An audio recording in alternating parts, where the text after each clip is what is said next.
This is World to Win, bringing you the latest news and analysis from a socialist perspective.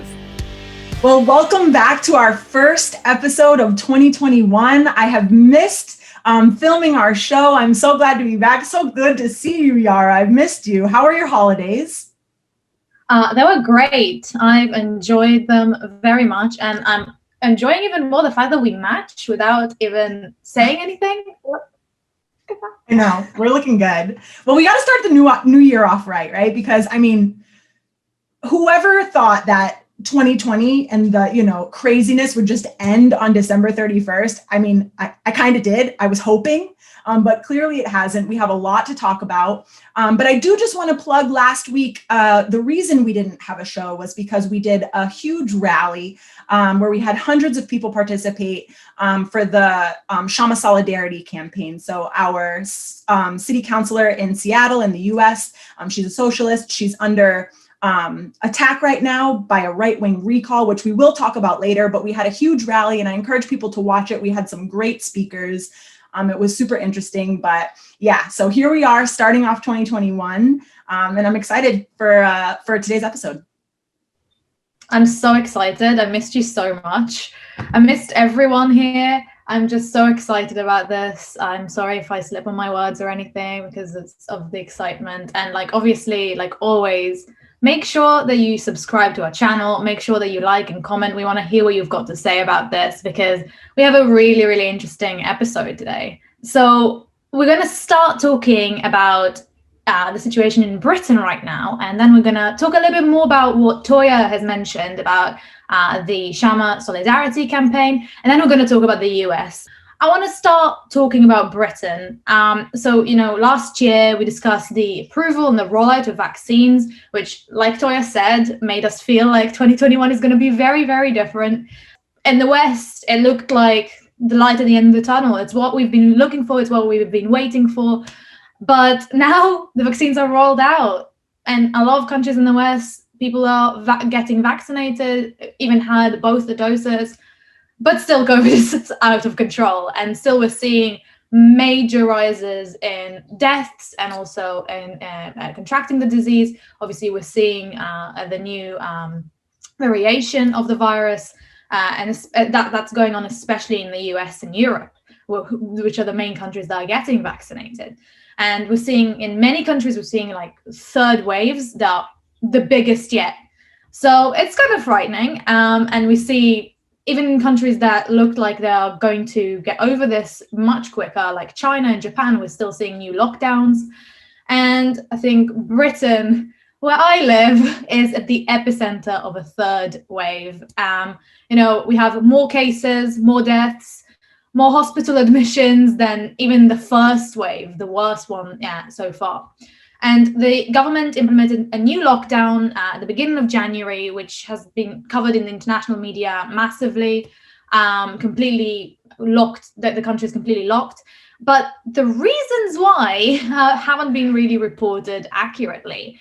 And I think the role of the labor movement that pushed for the government to change its mind, because the government did not want to do this, and in particular the teachers and the trade unions, the teaching trade unions were really pushing for it, and we're not hearing about it at all. So we're joined today with James Kerr, who's a teacher activist from the National Education Union in London, and he's also a candidate for the union's national executive in the upcoming union elections, and he is also a national committee member of Socialist Alternative in England, Wales and Scotland. So hi, James. Hi, Yara. Hey, so I wanted to ask you, how have the workers and trade unionists, especially in education, seen the pandemic play out in Britain so far? Well, I think education workers in many ways were some of the first to be hit by COVID. In March, a lot of school trips were coming back from northern Italy and probably bringing the virus back at that stage. And we started to see it spread in the kind of major conurbations, particularly in London, first of all, in that first wave.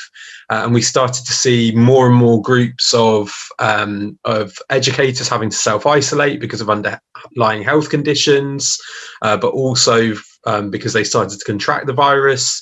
And very, very quickly, the situation got out of control, really, for a lot of school leaders, and the government acted to institute a lockdown and include schools in that.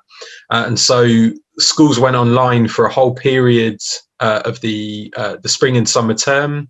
And we only brought back very, very small groups at the end of the summer term in a very controlled and very measured way, to teach the exam classes, to prep them really for the next year when they would be sitting their exams. And there was a real lull in the virus over the summer period. The figures were much lower, people felt a lot safer, and that really paved the way for the Tories to push for schools to fully reopen in September. And again, you know, there was a kind of a certain lull in September, a kind of bit of a false sense of security. And gradually, as the autumn term developed, heading towards Christmas, we saw cases rising. We saw more and more students and staff having to self-isolate. We've seen the deaths of a number of educators in different parts of the country. And then obviously that all came to a head at the end of the Christmas holidays, when we saw the new variant spreading in Britain, the variant that seems to be more infectious. And yet the Tories were still pushing for the full reopening of primary school classes on the 4th of January. They were also pushing for the secondary schools to be kind of opened in a staggered way from weeks after that. And that was the moment that we're kind of talking about today, which was when, school workers finally decided that enough was enough, and that they weren't going to be forced into unsafe conditions. Obviously, there are loads of other aspects to the pandemic, the impact on working class children, and particularly working class children who haven't had access to the kind of resources that were promised to them by the Tories, and are only really now starting to trickle through. The whole issue of free school meals, which has been really highlighted by Marcus Rashford, the Premiership footballer. And so I think what the pandemic has done in education is actually exposed the years and years of cuts, privatisation, the fragmentation of education, and the impact that that's then had in terms of response to the virus. So it's been quite a chaotic and interesting year for those working in schools. So yeah, I want to get in a little bit more of that, because, it's not just the students and then the people teaching them in the classroom that are being affected by all this. There's tons of people that are involved with the education of children, whether that be transporting them, preparing their meals, cleaning the buildings. And there's a huge learning curve for everyone involved, from our traditional way of learning, where children go to school, sit in a desk, and we teach them. And then now we have to stop, do online learning. Maybe we're doing some sort of hybrid model. You have some schools who have, limitless resources. And you have other schools where children don't even have internet access in their homes. So there's a huge, range of issues that we're seeing come about. But can you talk specifically about the impact that the pandemic has had on educators and school staff? So in terms of the impact, there's the impacts of the pandemic in terms of on people's health. There was a piece of research done in one of the local authorities in Britain that showed that education workers were being infected by the virus 333% more than others in the community. So very much, us as school workers have been on the front line in terms of contracting the virus. And I think the impact it's had also on people's consciousness is really, really significant, because I think we've realised that we can't have any faith in our government. We can't have any faith in the privateers within the education system as well. Lots of the major academy chains have been absolutely the worst at pushing for some of the most unsafe practices that we've seen within schools. And we've also seen the importance of trade unions and the potential power they have, but also the real necessity of them in terms of keeping people safe and putting forward demands that are necessary. So I think it's shifted a lot of people's thinking, and it's opened up a lot of important questions about our our relative power, our role within society. Obviously, the Conservatives are prioritising getting schools back and reopened. A lot of that is to do with reopening the economy, getting people back to work, freeing people up who are working at home, not having to teach their kids at the kitchen table. Or whatever, and so I think within that there's also that little kernel of understanding just how powerful potentially education workers can be when they act together, which we saw a glimpse of right at the start of this year. I mean, teachers fighting back over these past few years has been so inspirational to people around the world, and it's not something new, but it's good to see it, kind of catching on and developing. Teachers have such an important job. They care for our children. They're building our future, basically. So can you talk specifically about how this, revolt of teachers developed in the UK? So I think, first of all, the Conservatives, I think, probably felt relatively confident and buoyed that they could push through their plan, despite there being, a lot of kind of vocal opposition about how unsafe it was going to be. But I think their confidence came from the fact that they had managed to effectively face down the unions at the end of the summer. My union had set the government a series of tests that they had to meet in order for schools to be opened as safely as possible. Those tests weren't met, and yet we didn't take any action to back it up. And so I think that probably gave a certain level of confidence to the front bench of the Tory party that they would be able to push that through. But what they didn't really reckon on was actually how people's thinking was shifting. And there were a couple of important milestones that took place just before the Christmas holidays that I think really shifted and completely changed the dynamic of the situation. One of them was that we had a number of local councils, including the neighbouring council to mine where I work and live, Greenwich Council, who instructed their schools to move online for the last week of the autumn term before the Christmas holidays to allow the virus to be suppressed in that area, but also to give education workers and school students the opportunity to self-isolate before seeing family over the holiday period. And the government threatened them with legal action to stop them doing that and to keep schools open. And I think, like Toya, you said about the kind of range of experiences in this country, the top private schools, Eton and Harrow had already moved online by that point. They'd recognised the importance of not having children in classrooms, despite the fact they've got a lot of space and a lot fewer students. So the threat of legal action against Greenwich really shifted people's thinking, because we could see how blatant it was, because the government about 3 or 4 days later put virtually the entire country into an effective lockdown anyway, and accepted the situation was out of control and that they were vindicated. And I think that really angered people. It angered people that they then couldn't see anyone over Christmas, and we were kind of confined to our homes for that period. And yet the Conservatives ploughed on with their plan. They were still telling us that schools were safe, that there was no real issue. And so what developed over the holiday period was rank and file educators started to get organised. We didn't wait for our leadership. Facebook groups were set up with over thousands of people on them. A survey was done by a local primary school teacher to kind of garner people's views. With over 1,000 responses, and that was used to try and put pressure on the leadership.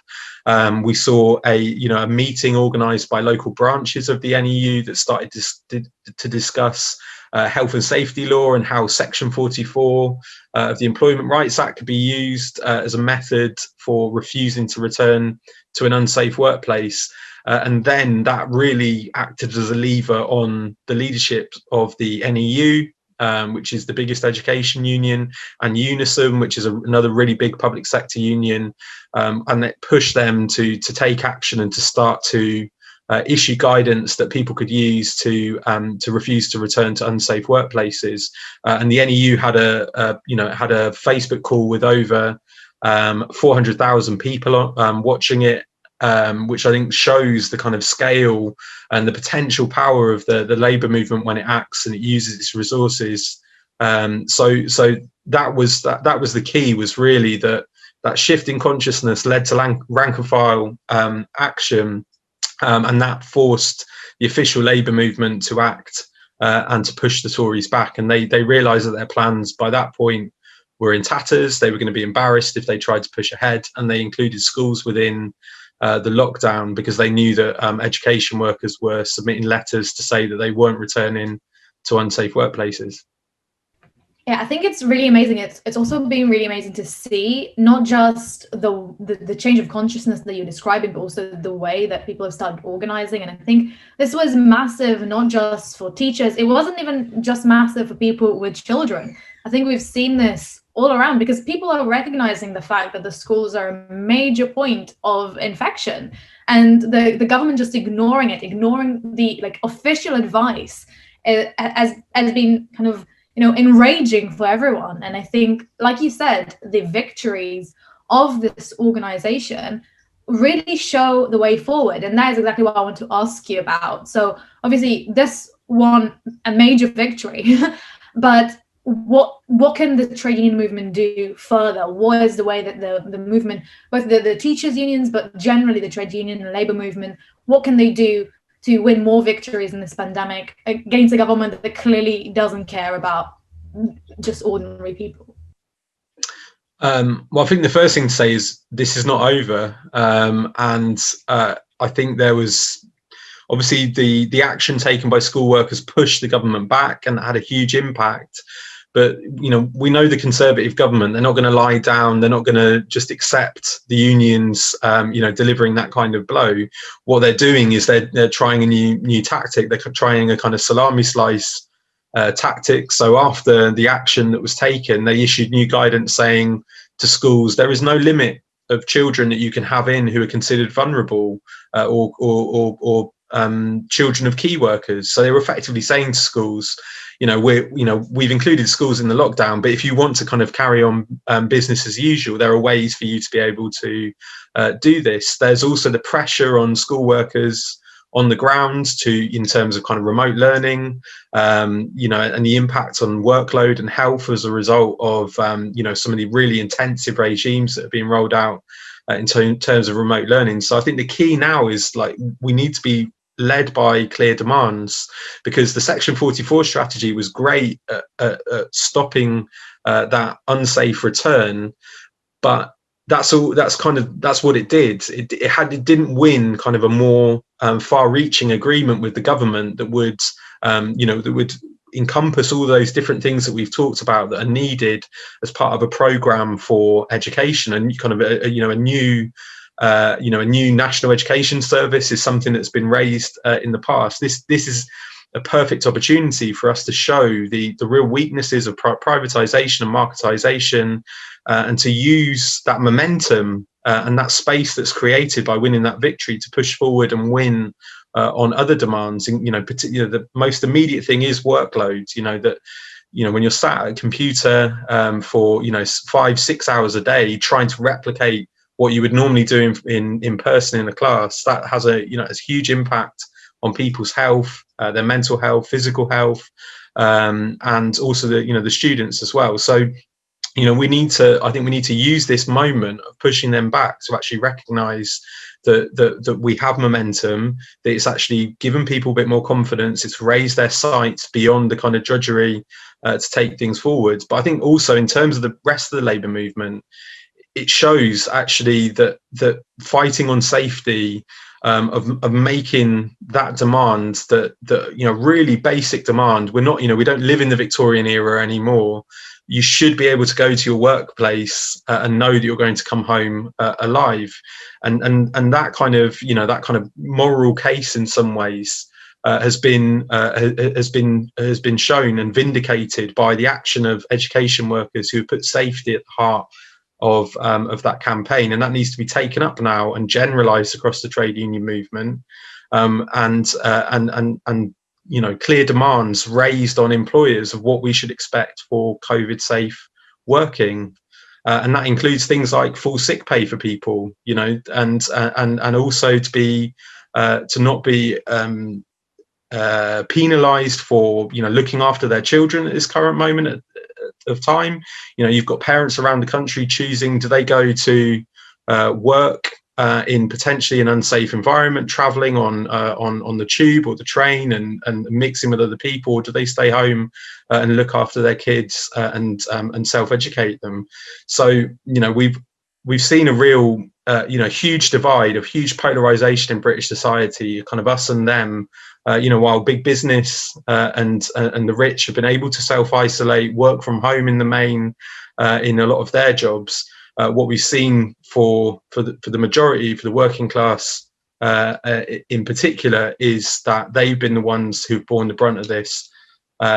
So important lessons for the Labour movement. We need to keep discussing and, you know, obviously having things like this at our disposal to continue those debates. Thank you so much, James, for joining us and talking about this really important development. And I look forward to an update, and good luck out there.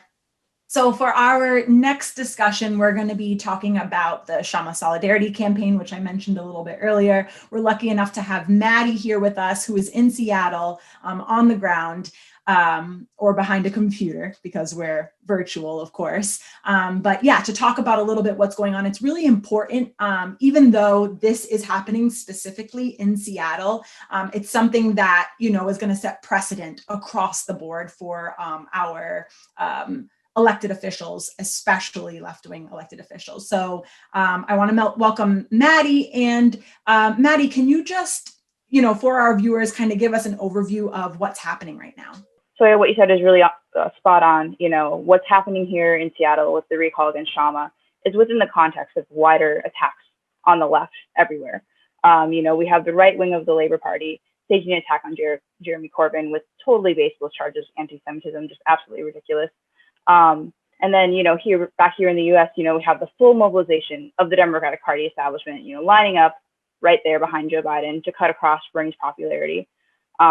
And, you know, even more specifically, we have these trumped up charges filed against US protesters who were active in the Justice for George Floyd uprising this summer, you know. And to be really specific, we have the case of Attica Scott, who was the only Black lawmaker in Kentucky state politics and famous for championing Breonna's law. Where she was charged with felony rioting just for participating in a Black Lives Matter protest in Louisville. So, you know, and through that, she's, you know, outright said in multiple interviews that she felt that it was very clearly meant to intimidate her from, you know, being active in real movements. And so, you know, the attack against Kshama just right, like a puzzle piece, right, fits right into this larger phenomenon. And it's really pointed because, you know, there's a pandemic and we have this economic recession, and it's driving people to really question, can things be different? Can things be better? And the ruling class, they don't want that. They don't want Kshama to be a clear example of saying, yes, things can be better, but we have to organize and we have to fight to do that. And so that's the clear message Kshama has been sending for the last 7 years in office. You know, she's won landmark legislation like the $15 an hour minimum wage. We have the Amazon tax, which is, you know, moving to fund housing and a Green New Deal. And we have the first in the nation ban on chemical weapons coming out of the George Floyd protest. So in this context, you know, the right wing is emboldened in the US after their huge raid on the Capitol. I'm sure you've seen it all over the news. And the ruling class, you know, they have incredible amounts of resources, including the media, you know, at the ready, right behind them, to perpetuate this narrative that, you know, Kshama isn't nice, she doesn't play by their rules, which, you know, what they really mean is she doesn't play by the rules of big business. She's not doing their bidding. And it's really important that we say very clearly and unequivocally, not only are these charges totally false, but they also attack Kshama for standing with movements, specifically BLM, which is exactly what she was elected to do. Yeah, and I think you brought up the everything that's going on on Capitol Hill, which we're going to talk about in a bit. But I wanted to know, because you started saying a little bit about how the people who are fighting Kshama are so powerful and have a lot to lose in this as well. And I was wondering if you could tell us a little bit more about who is actually behind the recall and why it's so important that we fight it. Yeah, absolutely. The recall, they really want to portray themselves as, concerned. It's a concerned citizen bringing up these charges. And, as I just brought up before, this is clearly a political attack. It's from the billionaires. They're not accepting that we defeated them in the 2019 election, where Kshama won. And so they're using their money to make the courts do their bidding. The big business, and the right, they're super threatened by Kshama because she's clearly an effective organizer. She's someone who has built movements to win demands like the 15 minimum wage and the winter evictions ban. And these are really, these gains are really threatening to them right now in the context of COVID. Developer giants, they would totally allow thousands to be put out on the streets rather than, let people move in and live in and safely quarantine in their buildings, which are, to be honest, already vacant. They're not making a profit anyways, but they'd rather let people be out in the cold, be out in the rain, than allow people to be safe and, comfortable in these times. And so they want to water down the victories we have and sweep us all out in one go. They're trying to do it all at once. They're attacking the chemical weapons ban with these, this discussion of, kind of honestly false concern. They're arguing, we can't pass it unless we water it down to nothing, and therefore only supporting a law that would be only symbolic, nothing genuine and concrete for working people. At the state level, they're making excuses to not tax big business despite our huge victory on the Amazon tax. They're saying because of our tax, the state needs to lower its big business taxes to accommodate it. But at the very same time, they're also trying to will down our Amazon tax. So they're attacking both sides of it. And so, we're just, moving forward and just going to continue to fight for a Green New Deal jobs program and to provide employment for those who have been affected by COVID with, underemployment or unemployment completely. And so we're doing, planning to do so by expanding the Amazon tax. We're not actually allowing them to walk it back, but we're actually demanding even more. And I think it's ridiculous to claim that the Amazon tax is, going to devastate Amazon when during a pandemic they've made profits, major profits as well. So I think we all know the amazing work that Kshama's doing, and I think you've highlighted a lot of the kind of victories that her being in this council seat has helped bring about.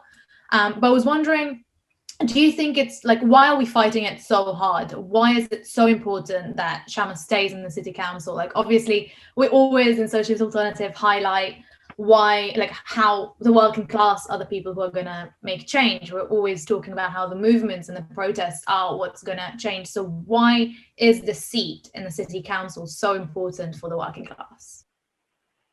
Yeah, absolutely. So Kshama sits on an all-Democrat council, and so they represent a party that really wants to present themselves as the left alternative to the Republicans. But to be honest, when they're faced with going up against the status quo and the ruling class, they have always very consistently betrayed workers, including right now with like we said, the overturning of a chemical weapons ban and the winter evictions ban. They're allowing these things to happen behind the scenes quietly. And so by having Kshama there as someone who's not afraid to say, hey, that's going on over there, that's not right. You made your promises, stay true to them. She's therefore exposing the Democrats for what they are. She's also just, like we've said, a beacon for what is possible when we have powerful movements and get organized. Kshama never pretends to be the one. She's always the one, amping up the movement, making a spotlight on it. And so without Kshama, to lead the way, we might not have that 15 minimum in several cities across the nation. We might not have a real honest discussion about what it looks like to have accountable police and, having the chemical weapons ban on the table as an option, to have that. If it weren't for her leading the way, cities might not even be discussing that. That might not be an option for people because they wouldn't have seen that it is possible to win these things.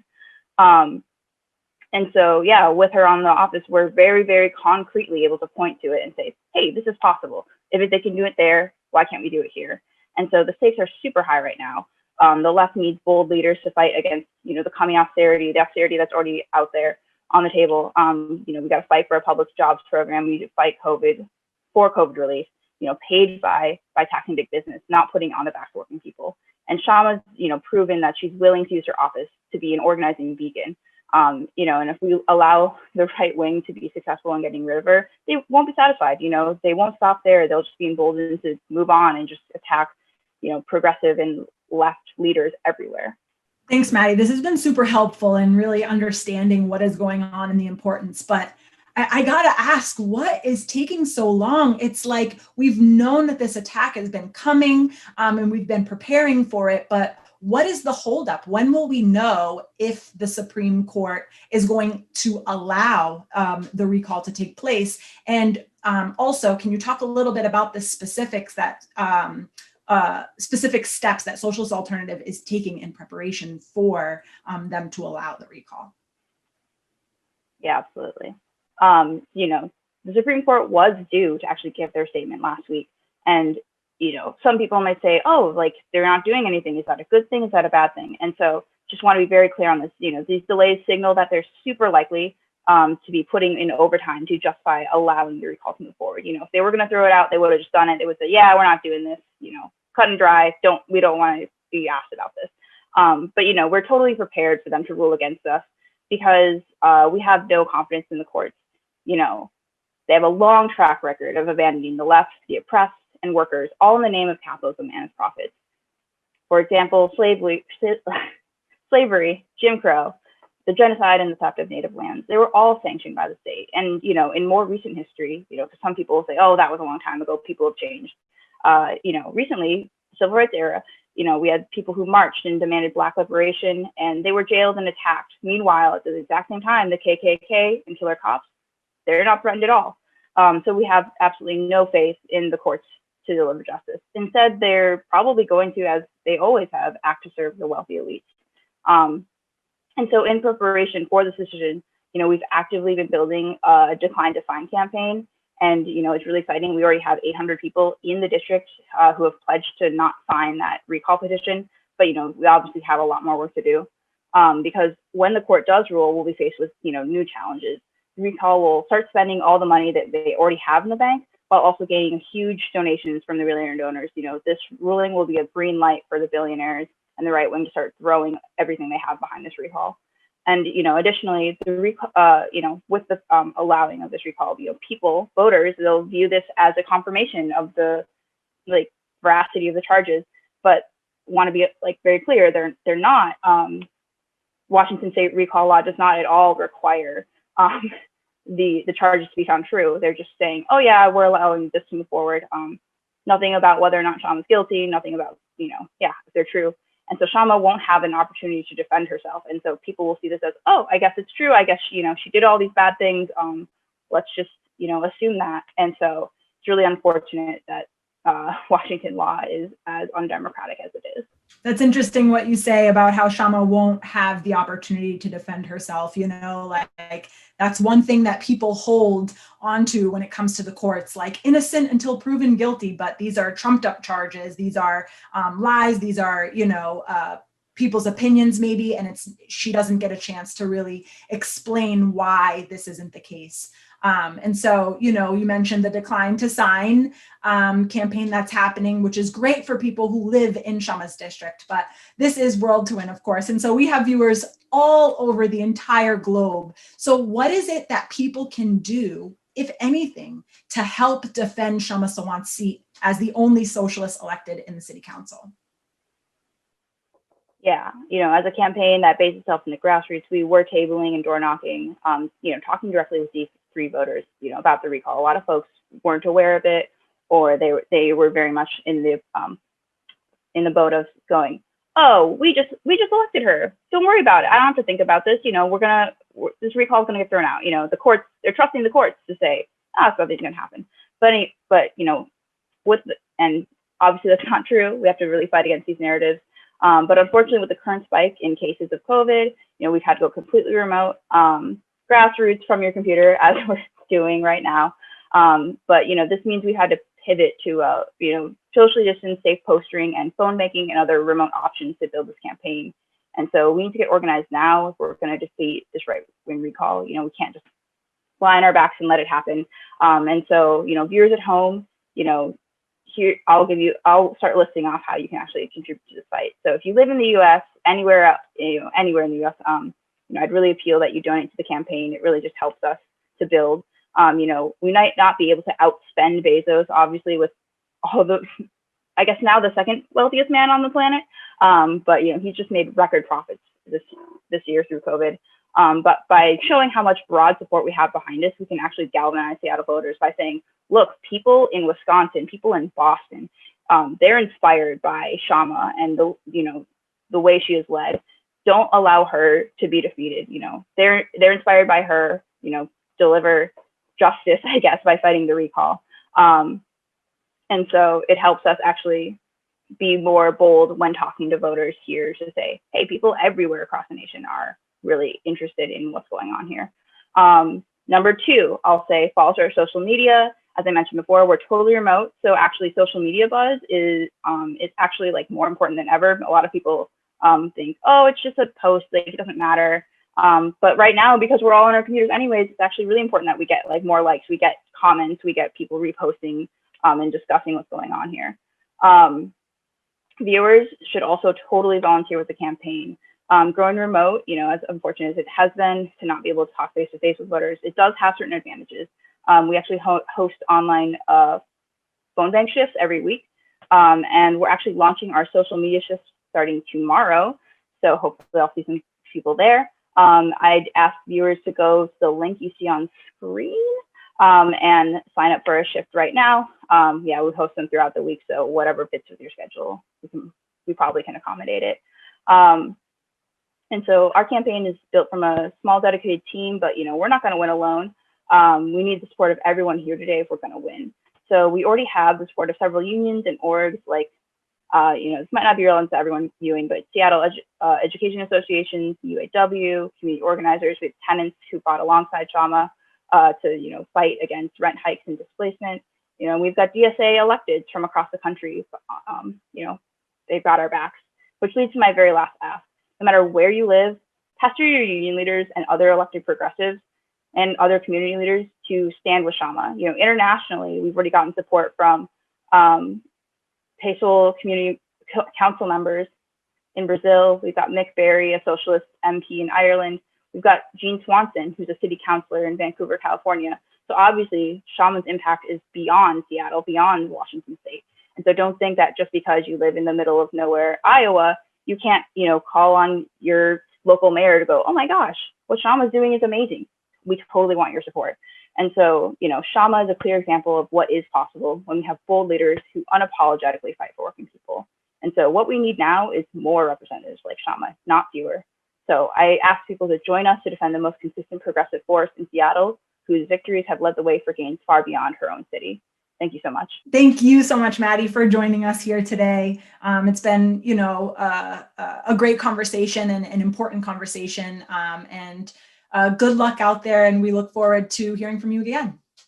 So for our next guest, we are joined by Keely from the International Socialist Alternative in the US.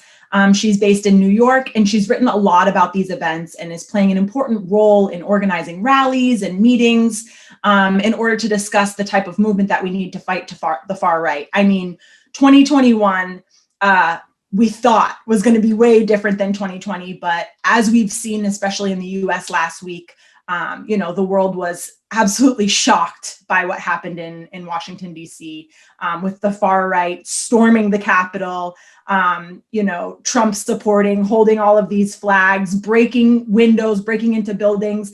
We saw reports of panic buttons being ripped out of the walls and in certain Congress people's offices. And, although Trump lost in November, we know that Trumpism itself and the forces of the far right are likely to grow actually under Biden. So I want to welcome Keely and start off with my first question, Keely. Can you just kind of give our viewers an overview of what happened during this chaos in the US Capitol, like who organized it and what were their goals? What were they trying to achieve? Yeah, so it was just absolute madness. I think for a lot of us, there was, some level of expectation that this whole battle around Stop the Steal wasn't over, but it wasn't really clear, what this sort of next step was for this sort of nebulous right populist, Trumper milieu, but also the far right in particular. And so it all started on January the 6th with I think it was called Save America rally that Trump led off, where he gave 79-minute speech, which is really quite impressive to be able to speak just off the cuff for that long. And at the end of it, he basically directs people to march down Pennsylvania Avenue and leads a march to the Capitol. Well, he says he's going to lead it, but he actually dips out and leaves, and then sort of unleashes this crowd of what looked like, over 10,000 people marching on the Capitol. And then the actual siege was, a certain more hardened section of the broader group that was actually present at the Capitol that day, where sort of our tensions were mounting for hours of people sort of inching closer and closer. And then these sort of patchwork of far-right groups, including the Proud Boys and the 3%ers and some QAnon people, stormed the actual Capitol. And interestingly, their target, you would assume, okay, their target, if these people are Trumpers, their target must be Democrats, but that's not the case. Their target was Republicans, and their target was, what they call Republican in name only, Rhino, and people like Mike Pence. They built a noose outside that was for Mike Pence, saying, you've abandoned our movement, you've abandoned Trump, and so they basically held court in the capital of the U.S. for a number of hours until finally the National Guard came in, and sort of the police were able to slowly get them out, but they really just meandered through the halls of Congress for hours. I think one guy defecated on Nancy Pelosi's desk, which is an interesting tactic. Interesting to say the least. I mean, Nancy Pelosi's not my favorite gal, but I don't know about that tactic. It's a little strange. But I mean, thinking about the tactics of the far right, having this huge protest turned riot. I mean, 2020, we saw the largest protest movement in the US in our history. And it was overwhelmingly peaceful, as we know. I know Keely participated in it. I participated in it. And the violence that happened was mostly agitational on the wrong side, the police bringing in the violence, but we didn't see that with these far right protesters. What we saw was actually a lack of police intervention. I mean, I even saw videos, Keely, of police opening gates and letting people in. The National Guard did not get called immediately, even though they knew that these protests were going to be happening. Whereas, in Minneapolis, we see people getting shot with rubber bullets standing on their porches just for looking at the protests. So can you talk a little bit about the differences between the reaction by the police and armed forces in the far right versus the Black Lives Matter movement? Yeah, so I was in Brooklyn during the Black Lives Matter rebellion over the summer, and I saw, huge NYPD vans actually ram through protesters and run them over, and people getting tear gassed and, rubber bullets flying, people getting tackled. And this was a very different scene with, you're exactly right, Toya, people opening, Capitol police officers opening the gates. There was even a video of someone filmed from inside the Capitol building of this guy, this white supremacist, we would assume, like literally standing at the front door going, "Can you open it?" And then some guy walks over and opens the door. I mean, it's like, that's the level of collusion that was happening. And so I think that there's sort of this sense on the left of trying to explain what why there was this difference in approach. And there's, some liberals that are saying, oh, well, it's white privilege. It's because this group was overwhelmingly white. And I think it's important that we clarify that that's not what this was about. This is much worse than white privilege. These are actually white supremacists. And it's not because they're necessarily the race of the crowd, though I'm sure in some instances that played a role. It's because there's ideological agreement from sections of the Capitol Police and these protesters. And beyond just sort of passive agreement, it actually seems like there was likely, coordination leading up to it. From some section of the Capitol Police, there were certainly, plainclothes officers that were there, maybe off the clock, but certainly off the clock. They're coming from other states that are now, being found out as having participated in the riots. And so what this points to is the allegiance of a certain section of the state apparatus, and that is this is not an accidental thing. This has been a campaign within police forces in the US for years of actually recruiting out and out, extremely far right white supremacist groups to basically infiltrate police forces. And so in the US and Socialist Alternative, what we're calling for is purges of police forces. Anyone with any ties to neo-Nazi, white supremacist organizations, or even people with a history of racist violence should be purged from the state forces. And this is obviously, not at all I was gonna say a rubber bullet, a silver bullet to solve this level of ideological collusion. But it's a starting point. Yeah, I think this is a really important point when we talk about this, because it's really easy, like you said, to dismiss it as just like a race war, but it's not. There's like actual ideological differences in both of these, and both of these groups are kind of working together. But it's also important that we talk about kind of, the way I think the establishment generally, but also the public, I suppose, wasn't in these protests, approaches Trump. And I think one of the main things that we've seen in the last couple of weeks was Trump being banned from Twitter and basically any other social media network on the planet. And I think it's also, we've seen a lot of people that are close to him kind of breaking ranks and moving away from him and kind of trying to distance themselves from him. And I think it's obviously relieving to a lot of people that this is it. It feels like, kind of the end of Trumpism, but is it really, do you think this is the end now? And like kind of the things that were happening in DC and the way that he's reacted to it is now going to completely stop the far right and Trumpism?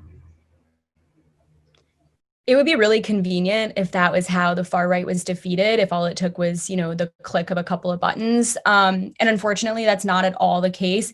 I mean, I sympathize with, loads of people who've had to tune out the news over the past year and who've had to just basically, put blinders on social media to not see just some of the absolute madness that's happening. And so, yeah, there's loads of people that are happy that Trump has been kicked off of Twitter.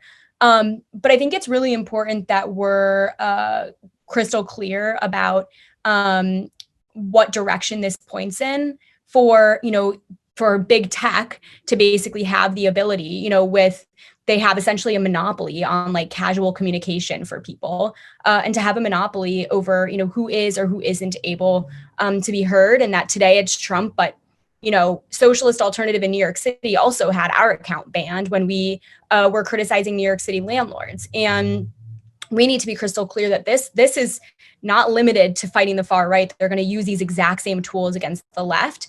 And so things like Twitter bans, and like censorship in that form, isn't really the right tactic to fight the right, because a lot of the sort of most hardened fringe elements actually see that as a badge of honor. They hate big tech. So they see, I had 20 Facebook accounts and all of them have been kicked off Facebook. That's an honorable thing for me. I'm such a danger. And so, a strategy that's actually going to be able to defeat the right requires the left getting organized as a counterweight to these people. And that's not something that's achieved by bans like this. And I think in the US right now, there is a lot of what we would call proxy consciousness, people feeling like someone else is dealing with this crisis, someone else is handling it. And right now it's a lot of let the state sort it out. Let the state figure out how to handle getting rid of these people, silencing these people. We don't really need to do anything ourselves. And unfortunately, that's really not at all what's required to defeat this. I think I really agree with this. And I think like the point that you made about big tech, I think a lot of people have started to I think a lot of people found it very relieving that they don't have to listen to Trump go on and on and on anymore, at least so in the same way that he has before. And especially I think he was particularly, different and unique in the way that he was using social media to kind of gather his support. But at the same time, I think a lot of people are kind of thinking, hold on, if big tech can do this to Trump, they can do it to anyone. And I think that this kind of connects to the point that we always make about the state and the power of the state, and how we can't, trust the state with even if they're making a step that is maybe good. They're not doing it for the benefit of working class people. They're not doing it for the benefit of us. They're doing it for their own benefit. And I think also talking about the kind of strength and the power that big tech and social media companies generally have, and the way that they can impact actual politics and impact actual people, and kind of the way that they push certain messages when it suits them, but then also do the opposite when it doesn't, is really important. And I think that what you were saying about kind of organizing the left, I wanted to ask you, because obviously in the US, I think the biggest kind of mainstream resistance to Trump is the Democrats. And I wanted to know where's the Democratic Party been through all of this. I think we've seen a lot of maybe left Democrats like AOC and generally the Squad calling for Trump's impeachment, and there's been all the voting about it. But do you think that that's an effective strategy? Is that what you mean by saying the left should organize, or is there something else that we need to be doing? Yeah, I mean, I'd say the Democratic establishment is doing exactly what we would predict that they would do. It's what they've done all the 4 years that Trump's been in office. It's sort of legalistic, wonky means of trying to throw Trump off course. And so we saw this with the Russiagate over the first couple of years of his presidency, then the whole Ukraine fiasco and the first round of impeachment, and, taking up the second round of impeachment. It's not a surprise that that's what the Democratic establishment is doing. And that's fine. I mean, a lot of people are really happy to see Trump impeached a second time. But it's not, it's really symbolic. It's not the most concrete form of resistance, because impeachment in itself doesn't really achieve any of the aims that like convicting him in the Senate would or something. But even if this goes to a trial in the Senate, he's now been impeached. And so now the next step is like, okay, does it go to the Senate? And even in the Senate, it's not guaranteed that they're going to be able to convict him, that they're going to be able to prevent him from running for office in 2024. It's really possible that this is the end of the road for this process and nothing is achieved. And what's been really disappointing, I think, for a lot of people in the US who look to AOC and look to Bernie Sanders, is that they have taken an approach that's basically indistinguishable from Nancy Pelosi. If you were to remove the names and put AOC's tweets next to, I don't know if Chuck Schumer tweets, but next to Chuck Schumer's transcript of him talking, you wouldn't necessarily be able to tell the difference. And that's really an abdication of the moment. And so what the Squad's done is basically since Wednesday, they scrambled to draft these articles of impeachment, which were identical to the articles of impeachment drafted by, establishment representatives in the House. And so they've not called for mass demonstrations. They've not called for any sort of organization on the left. They've not even symbolically pointed to the role of a mass movement in defeating the far right. And that's really quite disappointing. And I think that a lot of the reason we haven't seen mass demonstrations in the US against this, counter protests like you would have seen in Boston in 2017, is partially because of the lack of leadership on the left and people not really feeling like there's anything that they can do, that they can affect the situation. And a lot of the responsibility for that and a lot of the feeding into this proxy consciousness, let the state sort it out, is precisely the role of these progressives in Congress. Yeah, Keely, thanks so much. This has been such a great discussion. I mean, this for me I'm still working through the pandemic, is one of the most politicizing times I've seen at my workplace since the Me Too movement, to be honest. Even more political discussions are happening about what needs to be done to stop Trump and stop the far right than we had during even the Black Lives Matter movement. But I watched one of your speeches that you gave recently in New York, and I thought you put it so well. I encourage people to check out the New York City Socialist Alternative Facebook page, where you said, impeaching Trump is a side dish. It's not the main course. And I've been talking to people about this idea, and I think you put it so perfectly, because it's like, yes, we want to make sure he can't run again. Of course, we don't want to see another Trump, but like, what are we going to do to stop this whole right-wing movement? Trumpism is not dead, whether Trump, is impeached or can't run again or whatever. But now the situation we're coming into is Biden is going to be inaugurated on January 20th, which is just a few short days away. But, we have to continue to fight, as we've discussed here. So what is Socialist Alternative calling for people to do? What is needed, for the next 4 years under a Democratic White House to stop the far right?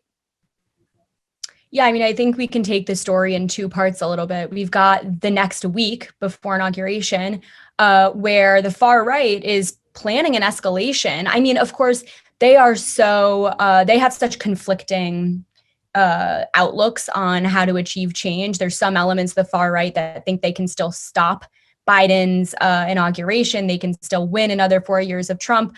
And then there's some that are a bit more in touch with reality, who've accepted that Biden will take office, but they're working on their long-term strategy, and their sights are set on 2022 when they're planning to primary all of these Republicans and basically start to lay the basis for a far right party in the United States outside of the Republican Party.